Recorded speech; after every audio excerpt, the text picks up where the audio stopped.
देख रहे हैं कर्पूरी ज्योति लाइव। क्या मुख्य मांगे हैं? देखिए, मुख्य मांग तो हमारा ये है कि अभी मोदी सरकार ने जो है असंगठित क्षेत्र के मजदूरों ने बहुत लड़ाई लड़ करके सामाजिक सुरक्षा का कानून हासिल किया था। तो बहुत कम लेकिन मिलता था। लेकिन मोदी सरकार ने 4 लेबर कोड तमाम जो है 29 प्रकार के मजदूरों का कानून को ख़त्म करके उसको 4 लेबर कोड में बदल दिया है, जिसमें सामाजिक सुरक्षा का कानून भी है, वो भी ख़त्म हो जाएगा। तो सबसे पहला मांग तो हमारा यही है कि मोदी सरकार 4 लेबर कोड कानून जो है उसको रद्द करे।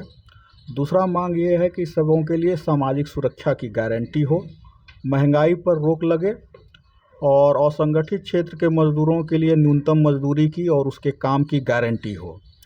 और इसके साथ ही जो एक स्तर पर नागरिक कानूनों को ख़त्म करने की कोशिश की जा रही है और जिसको वो बता रहे हैं लगातार कि भाई ये अंग्रेज़ के ज़माने से कानून था जिसको हमने ख़त्म कर दिया है। कैसे देखना कि कोई कानून गड़बड़ है या अच्छा है, हमको लगता है कि सही समझ नहीं है। कानून जो जिस समय बनता है जिस परिस्थिति में, वो उस परिस्थिति के लिए अच्छा होता है, उसमें बराबर संशोधन होना चाहिए। लेकिन संशोधन जो है करने का नज़रिया क्या हो हमारा। मान लिया जाए कि नागरिकों को लोकतांत्रिक देश में, लोकतांत्रिक व्यवस्था में कोई कानून के जरिए कोई अधिकार मिला हुआ है, तो नागरिक कानून में नागरिकों को सुविधा देने के लिए जो अधिकार बना हुआ है, अगर उसमें बढ़ोतरी करने के लिए सरकार उसमें संशोधन लाती है तो ये पॉजिटिव संशोधन है, इसका जनता स्वागत करेगा।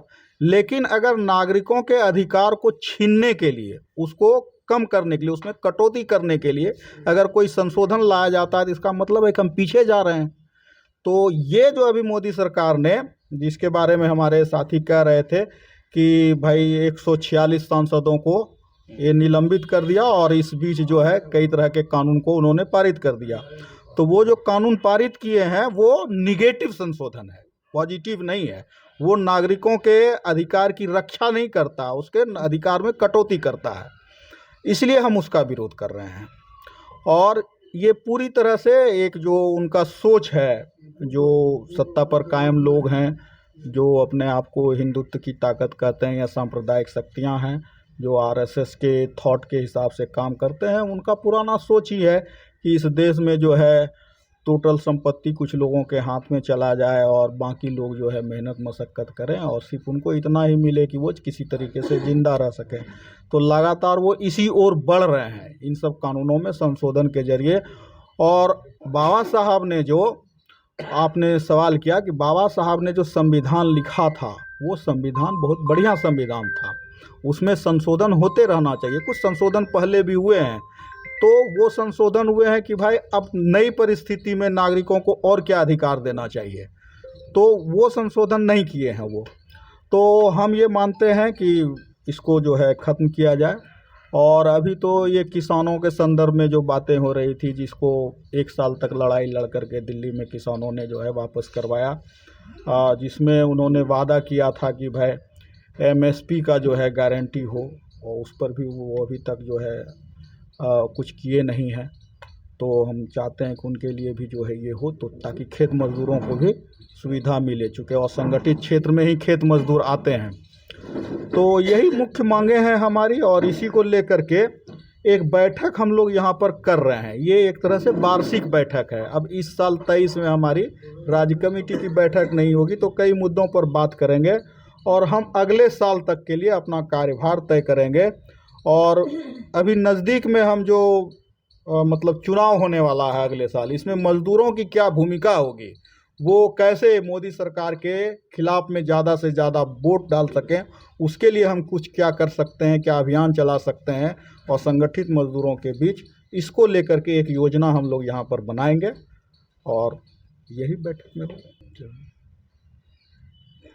आज असंगठित कामगार महासंघ का राज्य कमेटी की बैठक है और इसमें जो वर्तमान राजनीतिक परिस्थिति है, देश की परिस्थिति है, इस पर असंगठित क्षेत्र के मज़दूरों को सोचने, विचार करने और इस पर अपने कार्यक्रम को आगे बढ़ाने के लिए आज की बैठक में विचार होगा और निर्णय लिया जाएगा।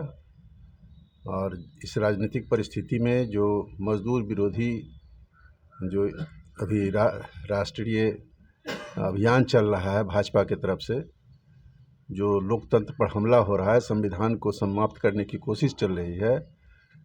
इस तमाम चीज़ों पर एक अभियान के बतौर असंगठित क्षेत्र में ये कमेटी निर्णय लेकर काम करेगी और इस पर आगे का कार्यक्रम तय करेगी। सर जी, ये जो मीटिंग रखा गया है महासंघ का, इस पर आप क्या कहें? देखिए, मीटिंग रखा गया है। एक तो हम अभी बता रहे थे लोगों को कि किस तरह की जटिल परिस्थिति देश का सामने आई है। तो इस परिस्थिति में हमारे स्थानीय स्तर के विभिन्न जिलों के लीडर लोग हैं जो आए हैं बैठक में। तो ये सब लीडर लोग हैं और इन लोगों के ऊपर ही जिम्मेवारी है कि असंगठित कामगारों को वो कितना प्रशिक्षित कर पाते हैं, कितना संगठित कर पाते हैं।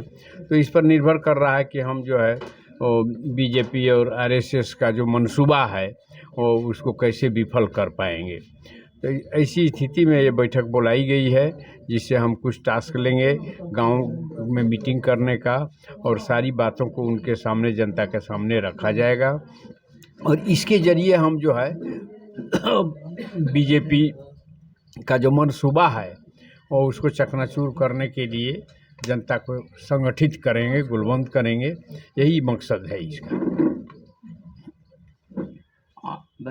अच्छा, अपना परिचय दे दीजिए। मेरा नाम हुआ RN ठाकुर। हम all India central council of trade unions के बिहार के जनरल सेक्रेटरी हुए और ऐसे भारत सरकार के लेबर एम्प्लॉयमेंट मिनिस्ट्री के एडवाइजरी बोर्ड में भी रहे हैं। पहले बिहार सरकार का भी जो है जो बोर्ड वगैरह है, बाल श्रम आयोग के सदस्य थे या फिर जो है मिनिमम वेजेज वगैरह के कमेटी के सदस्य रहे हैं।